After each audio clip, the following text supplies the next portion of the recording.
Welcome to the Stewards of Success podcast. My name is Jeff Breeze, and with me today, as always, is my co-host, Brent Mikosh. Today, we welcome a very special guest, a leader in a lot of ways in his industry, and a great guy, a community-minded fellow from here in the Valley of the Sun, Mr. Tim Vasquez of Someburros. Tim, welcome to the Stewards of Success podcast. Thank you. I'm honored to be here. It's going to be a great episode because I know a lot of your backstory. We've known each other for years.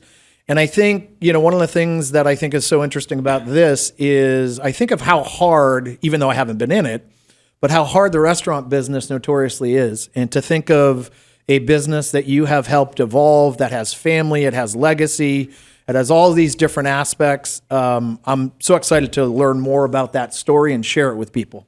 Yeah, I completely agree to your point. Very tough business, and you've got all the challenges that every business owner faces, plus you have finite shelf life of your product, which you got to manage that as well. So I'm excited to hear this. Yeah, for those of the listeners watching on YouTube, they could see that I don't have very much hair anymore. And I used to when I started in the restaurant business. I mean, it was just flowing and dark, and 25 years in the restaurant business will do that to you. So yeah, well, I'm reminded that causation and correlation are two different things, Tim, but we'll move on from that because I clearly have no ground to stand on there for those of you who can see me. Tell us if you can, I know some of this, but how did you start off in this business, and what was your involvement in the beginning, and why did you get involved in it? Yeah, so I'll kind of take you back before I started, and that is my grandparents opened the first restaurant, Poncho's Mexican Food, in 1972 on Central and Baseline in Phoenix, and they took an old house and converted it to where it was a takeout in the front, and they lived in the back. And my nana was a great cook. It was all her recipes, and Poncho started to be successful over time.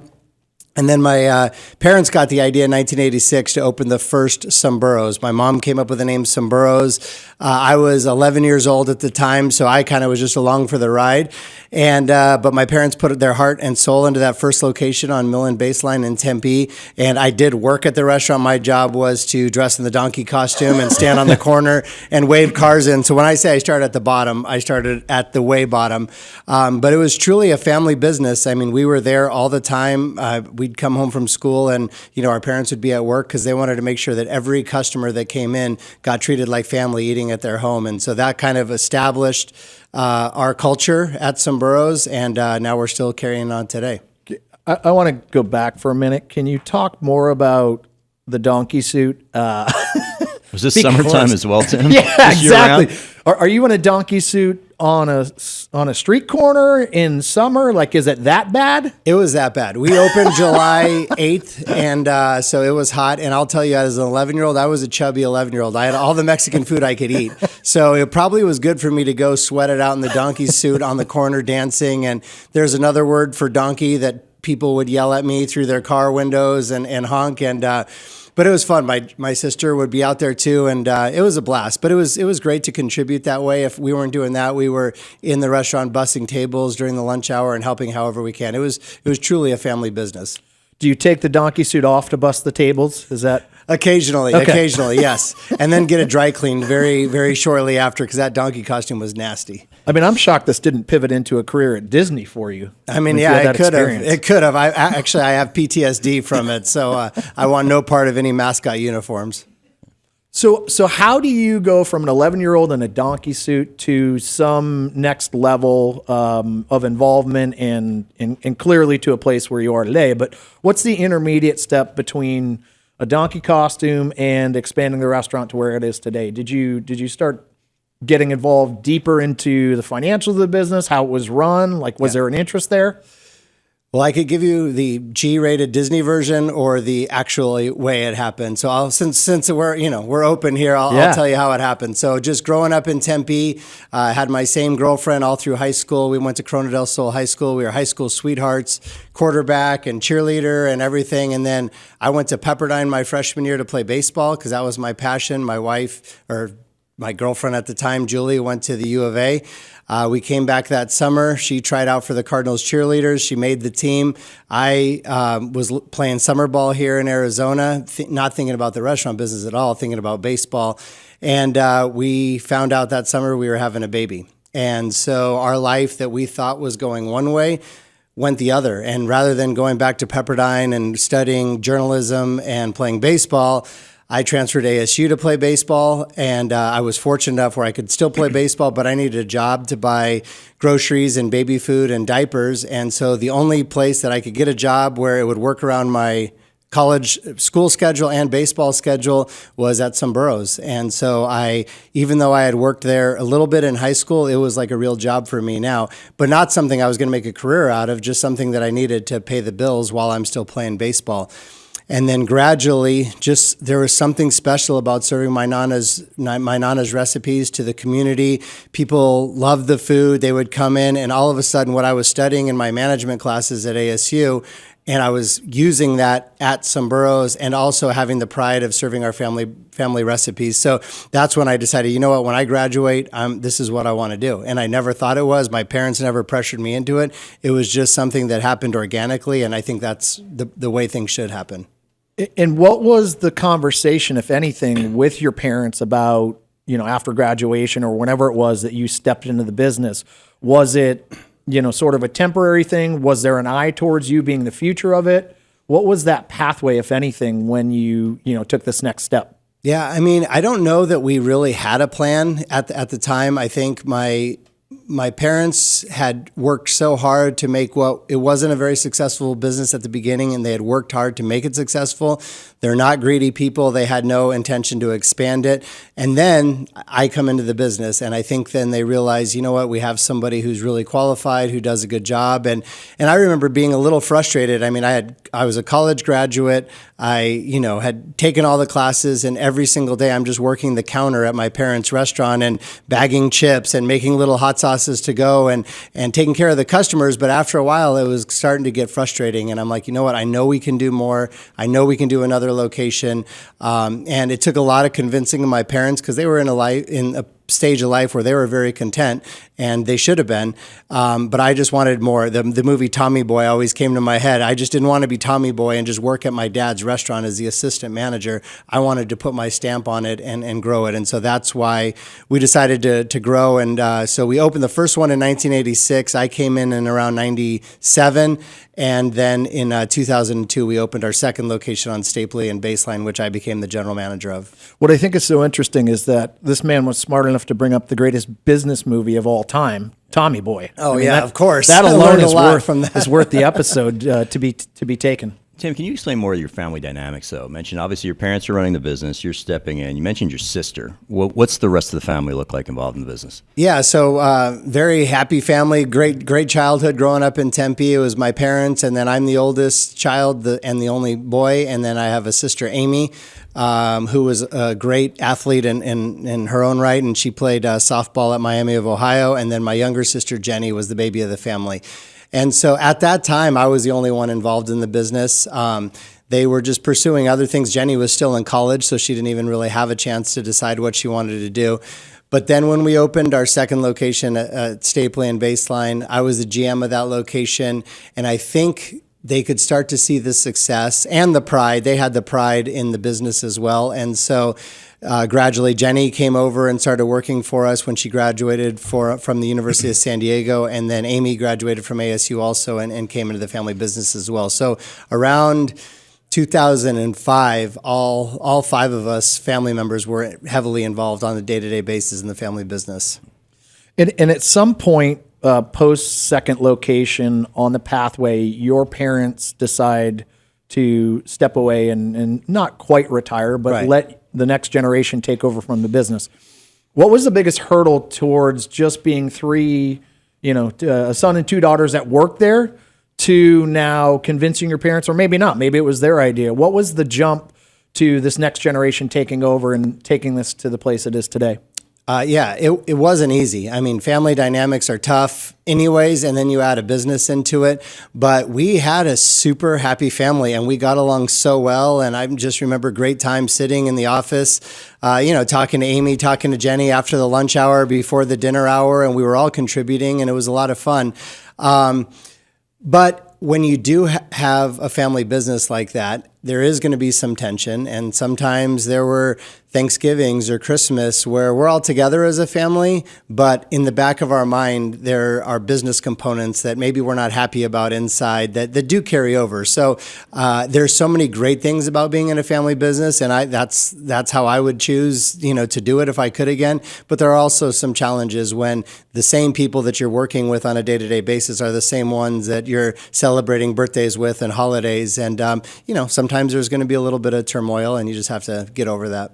Yeah, love is also truth, and truth can be tough in business and family. So I think, it's an interesting point to go there. And so many family businesses don't survive multiple generations of transfers. So, even the ability just to navigate that with your parents and your sisters, even through the ups and downs, I think is a testament to the business itself and what it's doing. Can you give a current state of the union, and we'll back up after that, but sure. Can you explain, so you become the GM of the second location, and today there are how many Someburros locations, and how big is the enterprise across?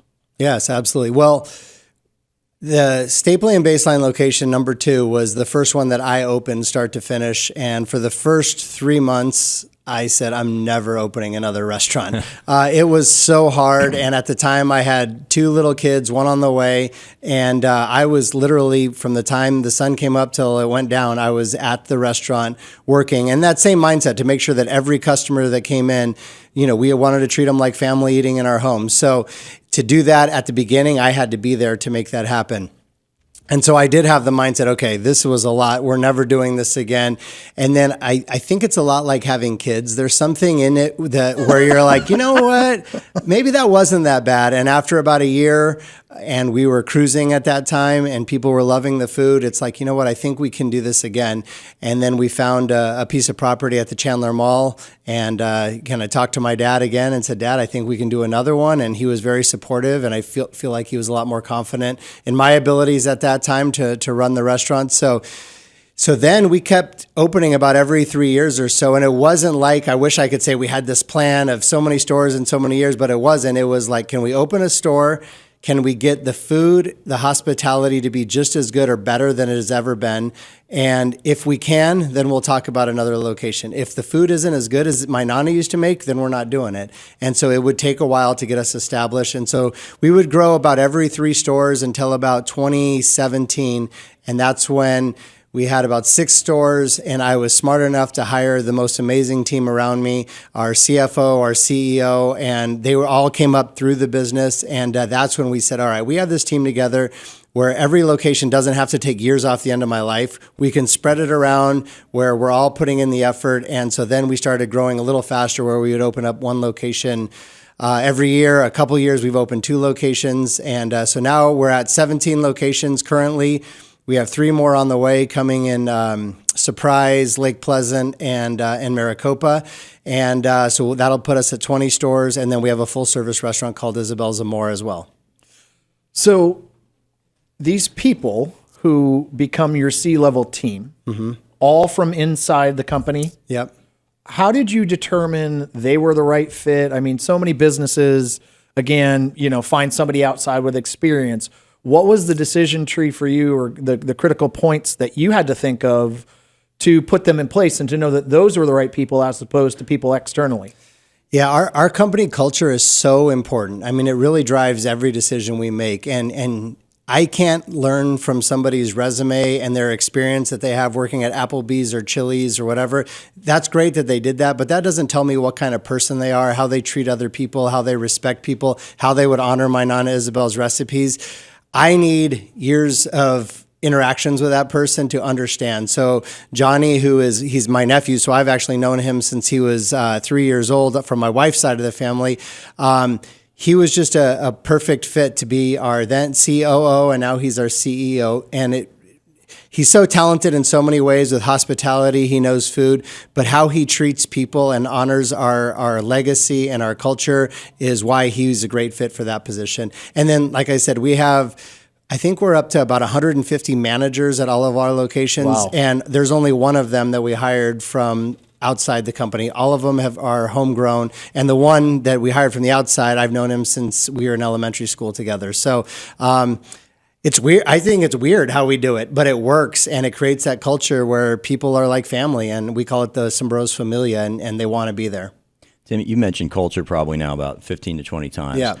How is it something that's just happening organically and by osmosis with your team, or are you actually teaching it?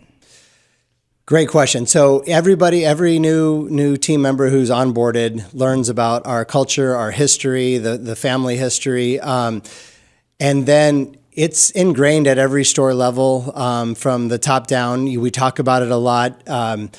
Each location has their own kind of subculture within it. So we're all under the Someburros umbrella, but each location kind of takes on the culture of the GM. But we're positive that GM shares the same values and culture that we do. And then every year we do a lot of different team building type things, but not like cheesy corporate type things. We have the Golden Burros that we close all of our restaurants for one night and do kind of a Golden Globe celebration and celebrate our GM of the year, our store of the year, where it's kind of more of a community building event as opposed to singling out certain stores. It's like everybody's cheering for each other. So we probably spend more time and money than we should on culture. But then when things happen like the pandemic and the culture bails you out of a hard situation, you're grateful that you did it. A quick follow-up question to that. In terms of your GMs, because that's be vitally important that they're on board with that, is there ever a time where you've got to have a regular check-in with them where they might be losing focus a little bit? Absolutely. And how do you do that? It's hard, and it is hard when you call people familia, because how you would treat your family. It's not just an employee that's like, hey, that guy's numbers aren't very good at that store. He's gone. We're moving on to somebody else. If you're truly a family, just like you would with a son or daughter or somebody who went a little wayward, it's like, hey, let's work together. Let's bridge this gap. And that's not to say that we haven't ever parted ways with a GM, because it's happened occasionally. But for the most part, it's just a circumstance where they're just getting off track, just like you said, and we need to bring them back in. And that happens in life, and we need to be understanding of that. Our GMs, all of our employees have spouses and kids that get sick and parents that pass away. And so we want them to be focused on their job all the time, of course, but we know that life has its ebbs and flows, and sometimes you're not on your A game at work because other things are your priority, and we are understanding to that. And as long as we know that we're going to come out of it together, then we give them that time and that grace to handle what they need to. I think what's really interesting about that, and it resonates with our last guest, Coach Powers, is you can have hard conversations that can also be human conversations, right? And if you care about the human, Greg told a great story there about a couple of those players coming to him. And I think if you keep it human and you humanize people, you end up in a better place than just treating them as numbers. I think that's a thing that probably might resonate with you in the way that you're describing how you guys treat employees. Yeah, that's 100% it. And Coach Powers brought up a great point when he was talking about those players coming up to him. And I want that open door policy at Someburros too. Like I always tell everyone, I don't want an echo chamber, because we all love each other and we all get along and rah-rah and we love Someburros. But you have to be careful of the groupthink of we don't want to ruffle any feathers. So I want people to be able to come to me and be like, hey, Tim, that idea that you thought you had that was great, it sucks. It's not a great idea. And they need to be able to tell me that, because I've made mistakes in the past, and we all have, and we all sometimes can lose focus on what's important. And to have that ability for anybody in our company to be able to come talk to me. And for a while, we had a QR code at all the restaurants where any employee could book 30 minutes with me, and we'd have coffee, and they come to the office, and it doesn't matter if you're a dishwasher, a busser, or a manager. And I wanted to know exactly what's going on in our stores. I try to be there as often as I can, but I wanted them to be able to tell me, hey, this isn't working or this is working. So I think having that open communication is huge. You brought it up, so I'll go back to it. You brought up the word COVID. Mm-hmm. And I'm thinking of the challenge that potentially you could give us more information on of running restaurants during COVID when people can't go sit in restaurants, and yet you survive. So what's the story or any keys there about either the lead up to that, the management through it, and then certainly the success following? Because, again, not all places or restaurants made it through COVID, and you guys seem to. So what was the key there? So in my 28 years in this business, that was by far and away the most stressful, most difficult time. When I'm getting the information just like everyone is. What's a lockdown? What's a stay-at-home order? How does that affect our business? Is this going to crush our business? Or are we going out of business? Like, I didn't know. And so I think the benefit that we had of being a mom and pop family-owned business, that like we could pivot quickly on things. So when we heard that, hey, this is the way the world is going, we can't control the way what's happening with the pandemic, but we can control how we react to it. And so when we heard that, hey, everything's to-go only, well, Someburros was pretty much set up for Mexican food for to-go orders, and it works great. Something that was so crucial then was your social media platform. We had worked hard to make sure we have a way to communicate. We had hundreds of thousands of people, their emails, their cell phone numbers. So if we wanted to get a message out to our customers saying, hey, we're selling now frozen taquitos and frozen burritos by the bag because everyone's buying stuff at the grocery store, we could make that decision one day and freeze those taquitos, and the next day we're selling it. We're not a big corporate company that has to run it up the flagpole, and 3 weeks later it comes back saying, yes, you're approved. So we were able to pivot quickly. The other thing that I'm probably most proud of, and it comes back to that culture, is we didn't have anybody miss work, because it would have been so easy for people to say, you know what, I'm not going to work. But because I think we have treated our familia so well over the years, they knew we were struggling at that time. So all those things, I think, worked out well. It was a difficult time and situation, but now looking back, just like most losses that a team might have, I look back and I say we're stronger now because we went through that, and because we had to think, and we had to be smart, and we had to pivot, and it gave us a closer bond as well. I think, a lot of things that people endure end up being the defining moments of their success, just like you said. Can you give perhaps a window into the future, and in that line of thinking, what, as you're at 20 locations or 30 locations, or I don't know where you want to go with it, is it possible that you won't be able to pivot? And how do you think about, the next jump and the ability?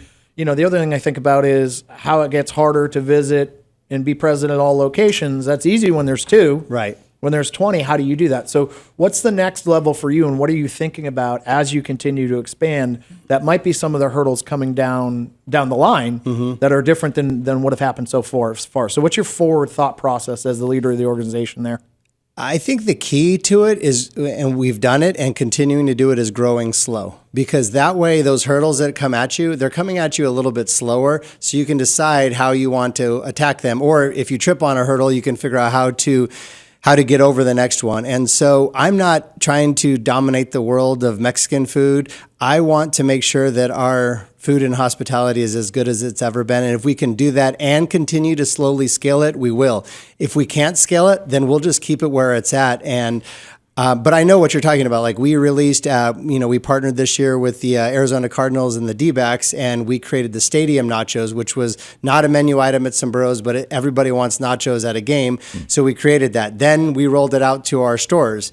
And then I went to eat them for the first couple of weeks, and some of them drizzled the sour cream and guacamole on top like they're supposed to. Some of them just did a big glob. Some of them melted the cheese. Some of them didn't. So that, to me, is another wake-up call, a sign to say, hey, we didn't execute this right. To your point, we got big, and maybe we didn't have the communication we should. So those were learning experiences, and I don't want that. I remember years ago, a defining moment in my career, we only had 2 locations. We were talking about going to 3, and my wife, who's probably the wisest person I know, we were having dinner, and my favorite pizza place is Pizzeria Bianco. And she's like, with Someburros, do you want to be Pizzeria Bianco or do you want to be Papa John?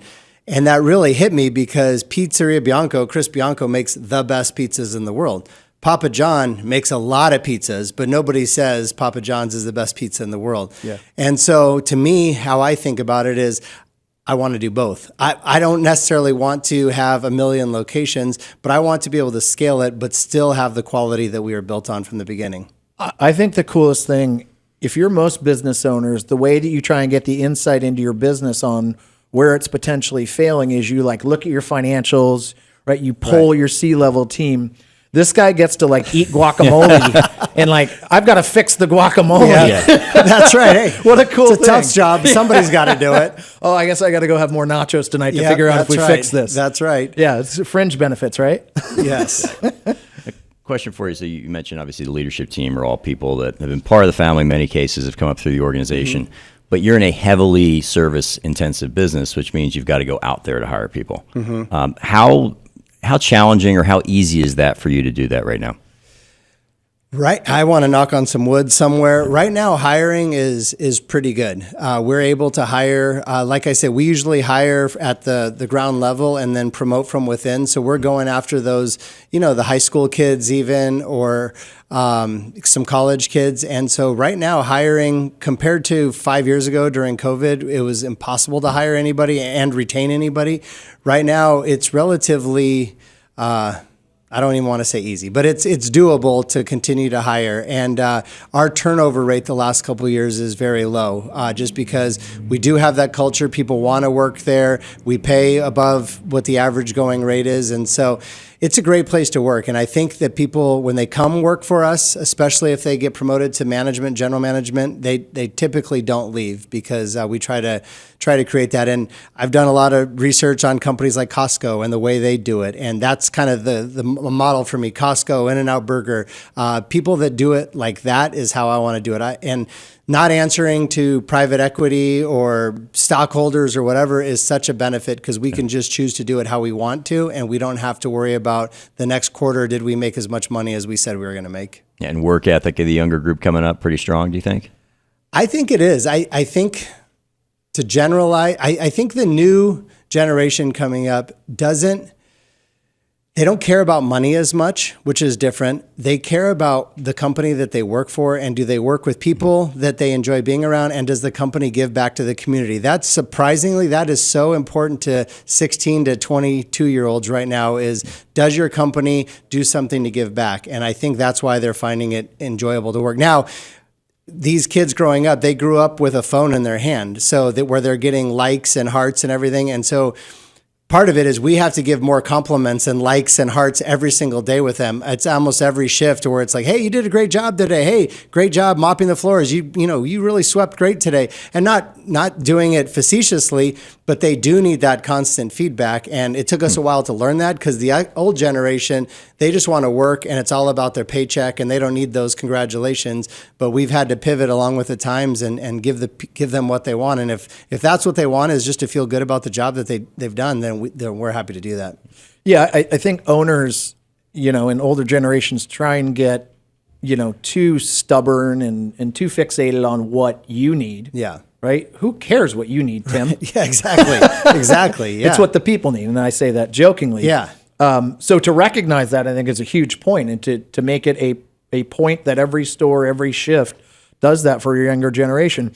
Because if the flaw of a generation is that they want to work for a company that they feel value, right, that's a pretty good flaw if you're going to try and make it one, which I don't think it is. Yeah, and I think the other thing about them too, and which I applaud, because my kids are in that generation too, is if they don't like the way they're being treated or they don't like their job, they'll leave. And, we all have parents probably that did the same job for 50 years. And that's that generation where it's like they might hate it, but they're not changing jobs. And this generation, if something's not working for them, well, they'll just go find something else. And so it can be frustrated to manage people like that, but at the same time, I applaud them for it. And hopefully when it comes to relationships that aren't working or whatever, that they'll have that same mindset, like that they'll get out of it if they need to. But I don't know. I think this generation gets a bad rap, and I am very excited about this generation. And hopefully we don't screw this world up in the next few years, and we can pass a baton to them. Yeah, my dad was 18 years old in 1969 during Woodstock, and I remember my grandfather, him telling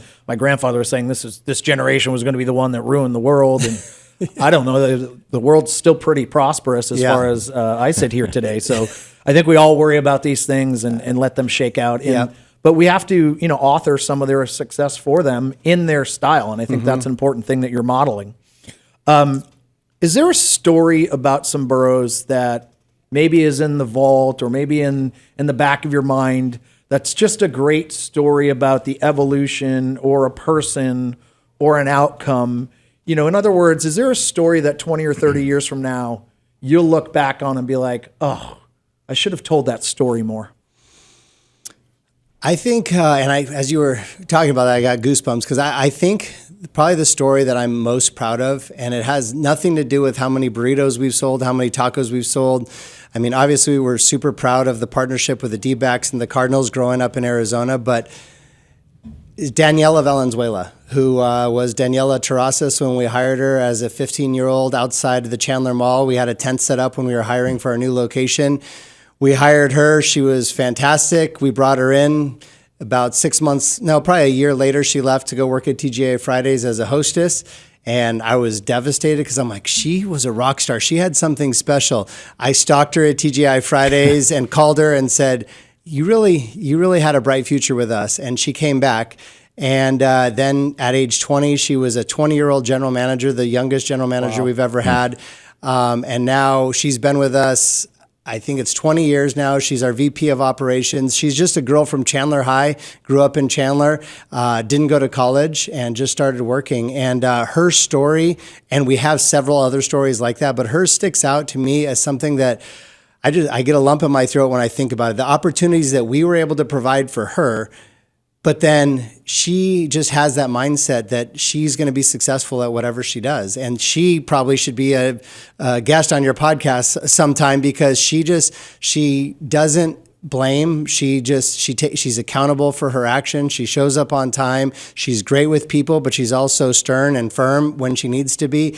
And just somebody like that, I look at the partnership that Someburros has had, the benefits that we've had on her life and that she's provided for us. And it's a true, that's what I'm most proud of, the people that we've affected positively.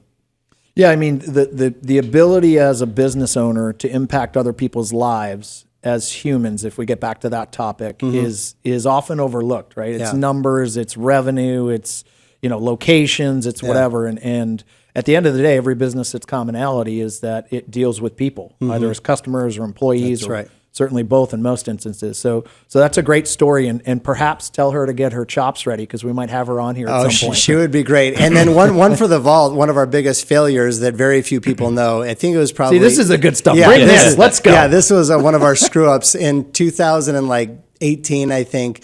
For the holidays, it's this time right now. We're always thinking, how can we do something cool and neat and special? And our marketing company worked with us, so we were going to do, instead of gingerbread houses, churro casitas. So little houses that you could make out of churros. So we sold packs, and it was like churros, and then you get some frosting and some candy, and then kids take them home.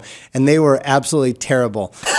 It was the worst idea we've ever had. The churros in the bags would get all like mildewed and like moldy, and then people would take them home, and all you were buying was a bag of churros basically, and nothing else came with it. And we look back at that now, and every once in a while it'll show up in my Facebook memories. I'm like, that was a fail. That was a really bad idea. But also a great memory, right? Great memory. There's a lesson there.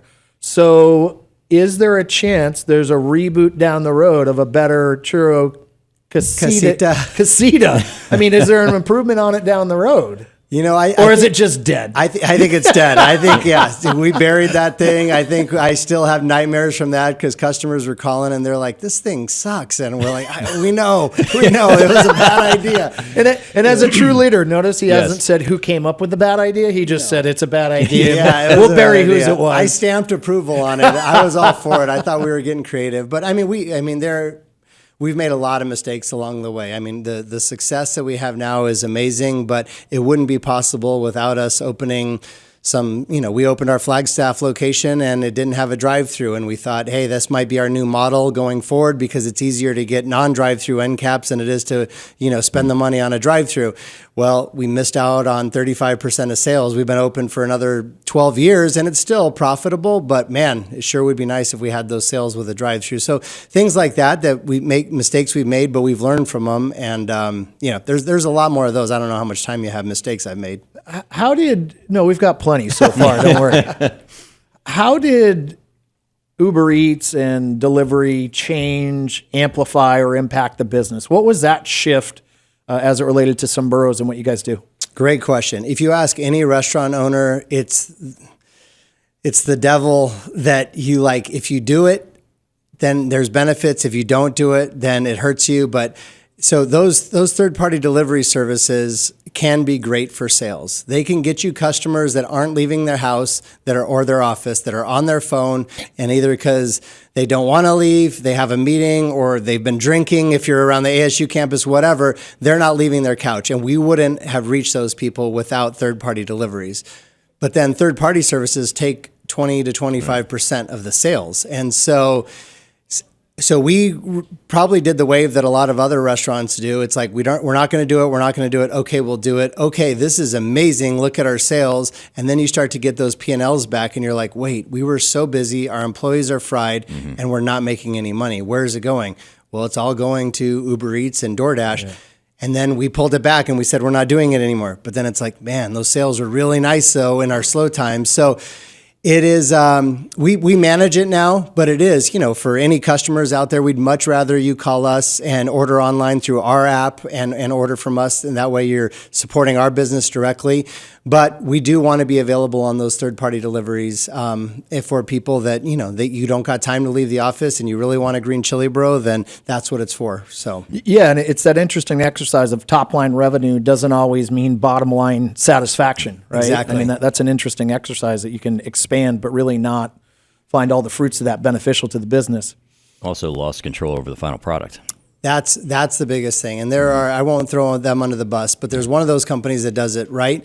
And some of them that we struggle with all the time where, Mexican food to go is good when it's been riding around in somebody's car for an hour, it's not as good. And then, but we're the ones that are responsible for that. So, those are some of those things that we weigh out, but right now we're still on it, but they also really encourage you, almost force you to do a lot of extra marketing. So basically you're doing $10 off or whatever, and then it really doesn't make sense. But it does drive the top line, but it doesn't help the bottom line. And it burns out employees as well. Yeah.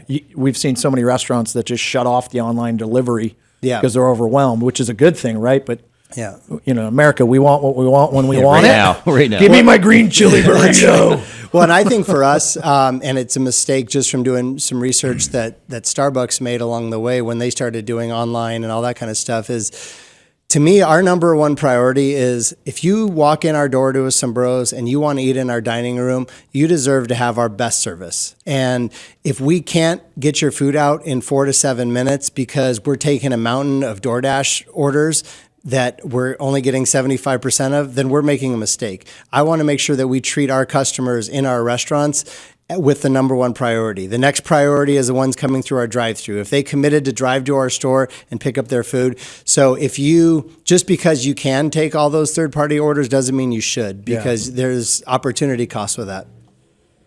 In hindsight, after decades of being in this business or even in the seat as the owner, what is something, or maybe a couple things, if you can think of them, that you worried about that you wished you hadn't?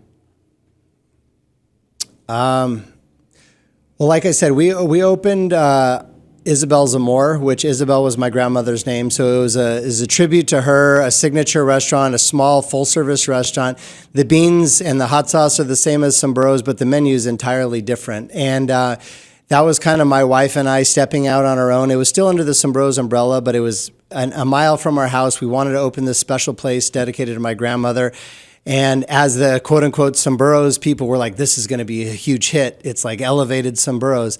And we opened, and it was dead. And I remember sitting at the bar, not drinking, working, just sitting there on a Friday night, and we had like 2 tables in there after like 3 months. And I remember thinking, we've made a huge mistake. And I think over time, it was kind of like a great experience for me because it was very similar to when my parents opened the first Someburros and we didn't have many customers. You really pay attention to every customer that comes in. And I really wanted to make sure whoever came in that they were going to come back again, whether I had to comp them a dessert or just go talk to them at their table or watch the cooks make their food to make sure it came out right. When you don't have a lot of customers, you have the time to do that. And I look back at that, and now Isabel's Amore is thriving and successful. But I think it made me a better manager because it forced me to it humbled me, and it forced me to really focus on each customer's experience. And I think that's paid off on the Someburros side as well. You answered my next question, which was, what advice would you give for those starting out? And tell me if this is what I heard, which is control what you can when you're small and starting out, create an experience that they'll want to come back for, and keep repeating that for as long as you can. And when you can't, hire great people to do that. Is that a good summary of sort of the journey? That's a great summary. I think when I talked to some entrepreneurial classes at ASU and at some high schools, and the one thing, my advice to people that start a business is, and you guys obviously know this, you have to do the math first. Like if you're in the frozen yogurt business, how many frozen yogurts do I have to sell to pay my rent and to pay my employees and to pay for the product? And I feel like somehow people skip that, or I think they do when I see businesses that open up and I'm like, did they think about how many cupcakes that they need to sell?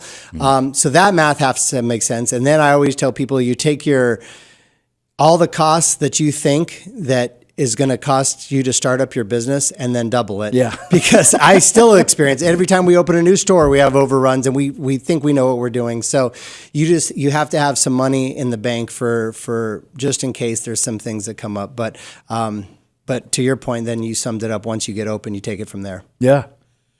You ready for the lightning round? Oh gosh. The world famous lightning round? Yes. World famous. All right, Tim, what are you most proud of? My family, 100%. My 3 kids, my grandkids, my wife. I mean, I probably am an over poster on social media because I'm so dang proud of all of them and the different things that they're doing. Fantastic. What's your definition of success?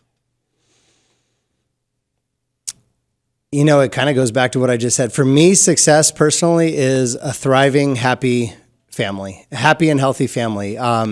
It doesn't matter how many burritos we sell, what my house looks like, what vacations I could go on. If my family isn't in good shape and happy and healthy, then none of that other stuff means anything. So there's a lot of ways to talk about success, but for me, that's what I know is like number one.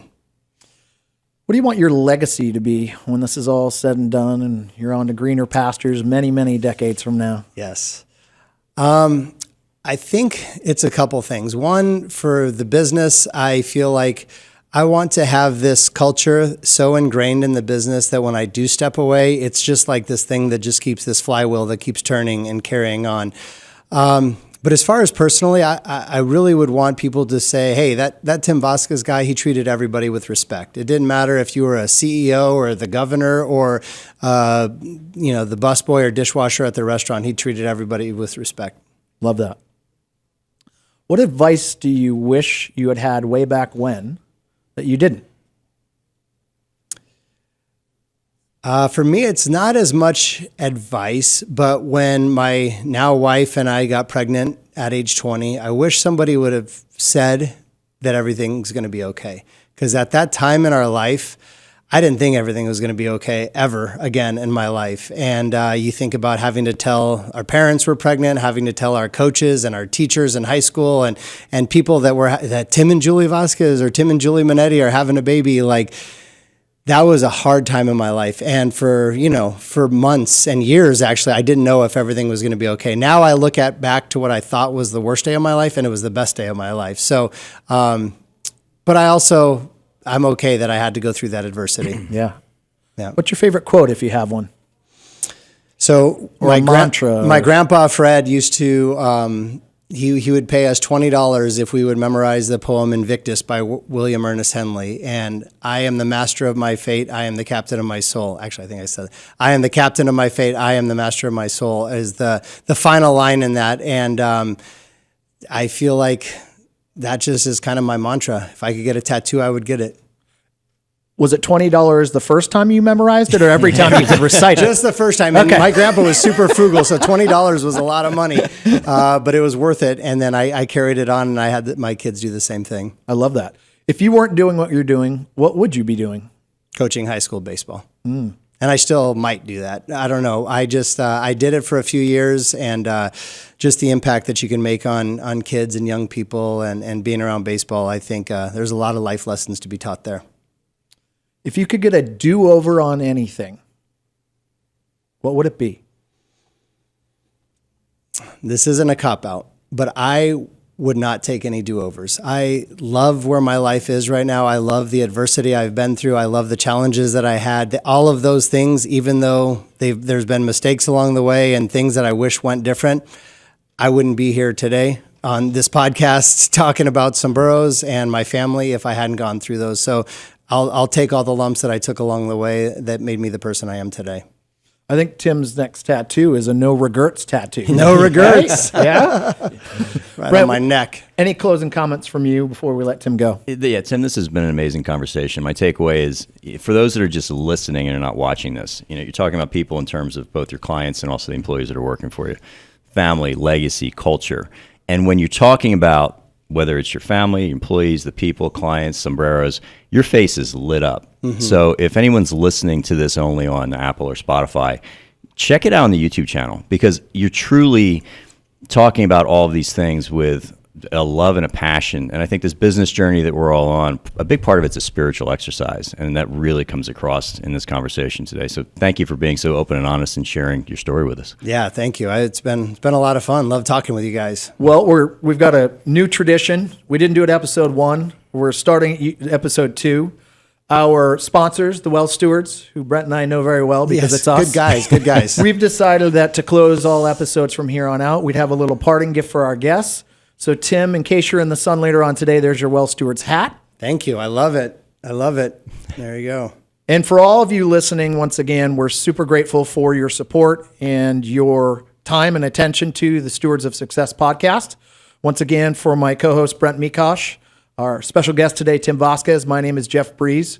We wish you well, and thanks for listening.